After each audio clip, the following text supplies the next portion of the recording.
नमस्कार दोस्तों, स्वागत है आप सभी का एक बार फिर से। पीआई क्लर्क का लगातार बच्चे मॉक दे रहे हैं और मॉक देने में कई ऐसी मिस्टेक्स आ रही हैं जो मैं लगातार देख पा रहा हूं और मैं ओवरऑल देख पा रहा हूं कि कहां कहां क्या मिस्टेक।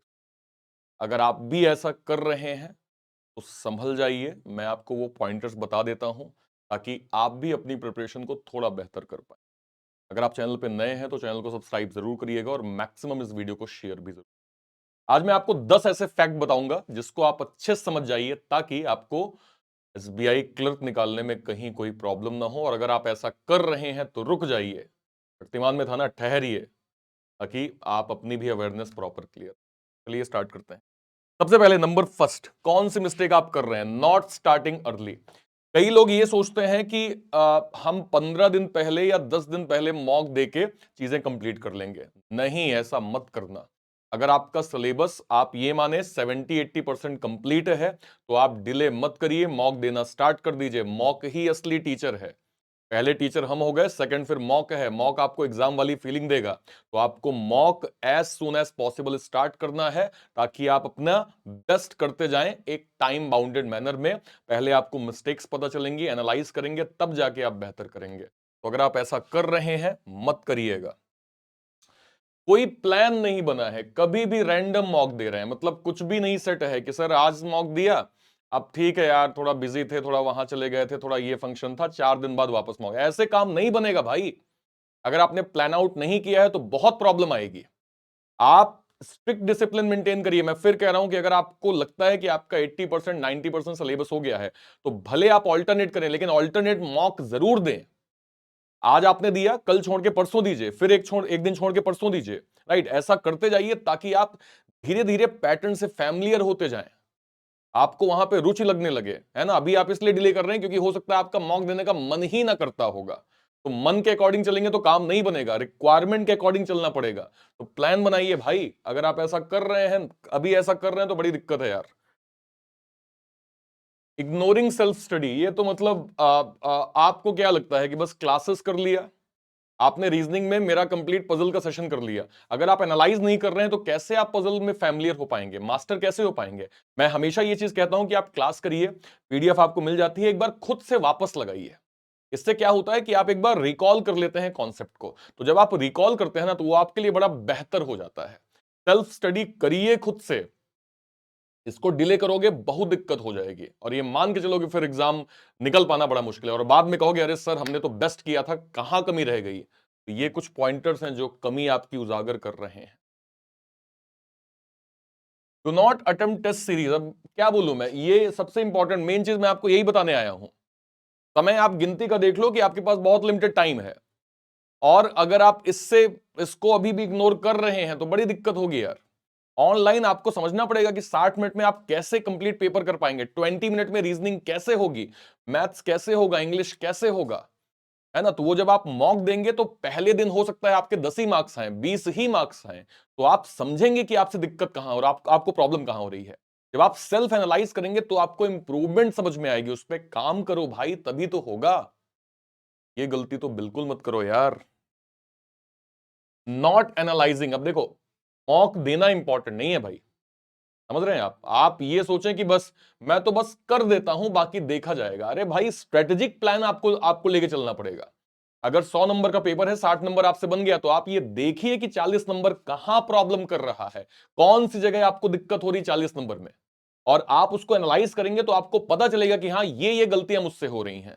और जब आप उन गलतियों पे फोकस करेंगे तो आपको इंप्रूवमेंट समझ में आएगी। तो एनालाइज करिए, देखिए 40 नंबर कहां गड़बड़ हो रहा है, कैसे आप उसको इंप्रूव कर सकते हैं और वो आपके लिए कितना बेहतर हो सकता है ये आप कल्पना नहीं कर सकते हैं। आप मानिए कि बहुत सारे बच्चे ये प्रोसेस कर रहे होंगे अच्छे से और वो बहुत ऊपर जा रहे हैं अपने लेवल में, और आप अगर वहीं रह गए तो बड़ी प्रॉब्लम हो जाएगी भाई। मत करो ऐसा।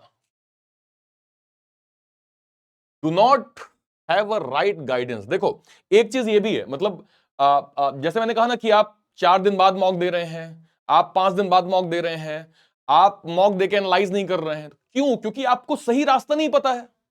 रास्ता पता होता तो आप ये गलती ना करते ना। तो पूछो ना भाई, पूछो यार। मैं इसलिए बैठा हूं एज अ टीचर, मेरा यही काम है कि मैं आपको राइट गाइड कर सकूं। मैं चाहता हूं कि आपके घर में रोशनी जले, मैं चाहता हूं कि आप पीओ बने, अपने माँ बाप का नाम रोशन करें, अपने आप को सेल्फ इंडिपेंडेंट कर लें इन टर्म्स ऑफ फाइनेंशियल, है ना, एक अच्छी पोजीशन पा लें, और बच्चे जो पूछते हैं उनको आशीर्वाद मिल जाता है।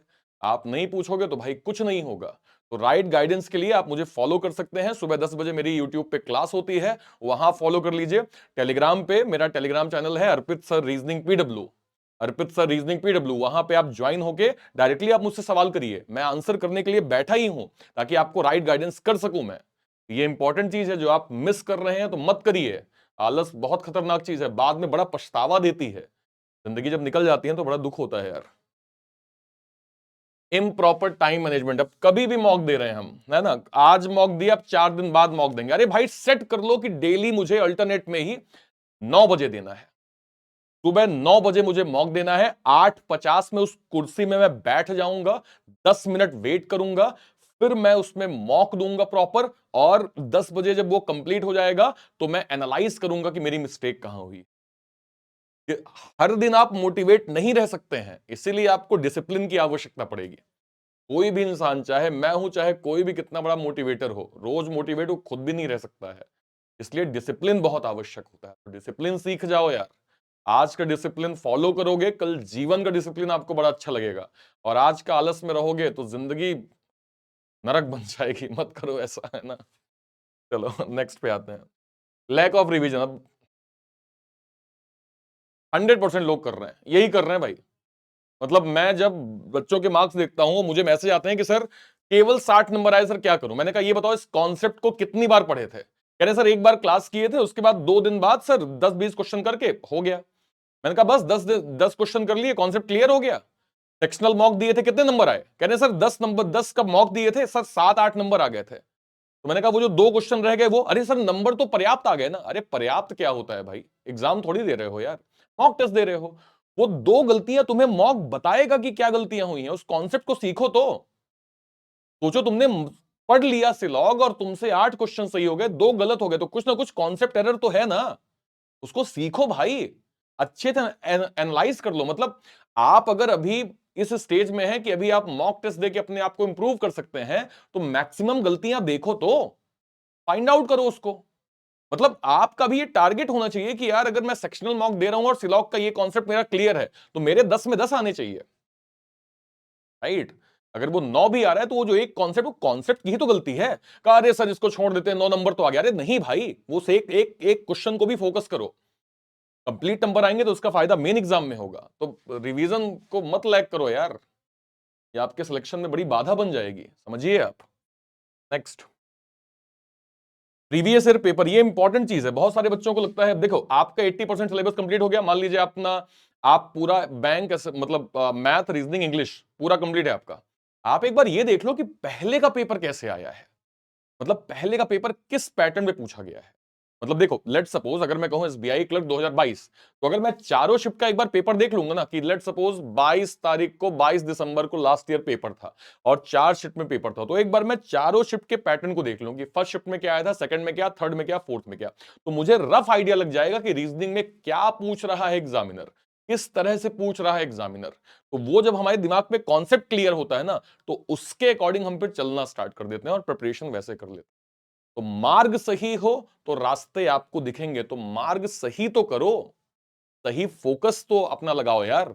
इस चीज को इग्नोर मत करो, ये आपके लिए काफी इंपॉर्टेंट टास्क है भाई। देख लो, है ना, अब यही समय है, या तो इंस्टाग्राम के रील देख लो या तो पढ़ लो। ये इसका इसका जवाब मैं नहीं देने वाला हूं। आप मुझसे पूछे, मैं आपको कोई मोटिवेशन दूं, कुछ नहीं भाई। आप कितने सीरियस हैं वो दिख जाएगा कि आप सोशल मीडिया में ज्यादा फोकस कर रहे हैं या अपनी जिंदगी में। 1 महीने का समय है, अगर आप इसको खुद में यूटिलाइज कर लेंगे तो बहुत अच्छी चीज है। नहीं करेंगे तो सोशल मीडिया कहीं नहीं गया है, हमेशा रहेगा, हमेशा रहेगा।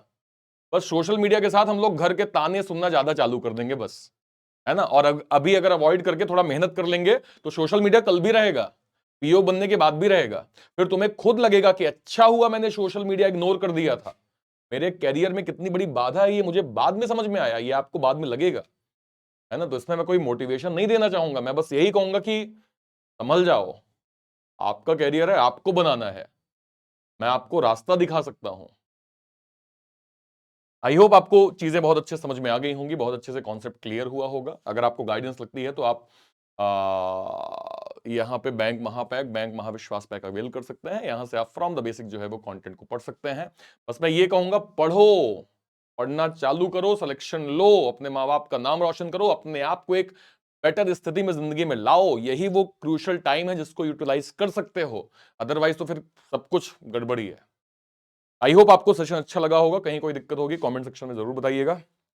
राम राम सारे आने बढ़िया से करिए, बेस्ट करिए, अच्छा स्कोर करिए। ऑल द बेस्ट, शुभकामनाएं।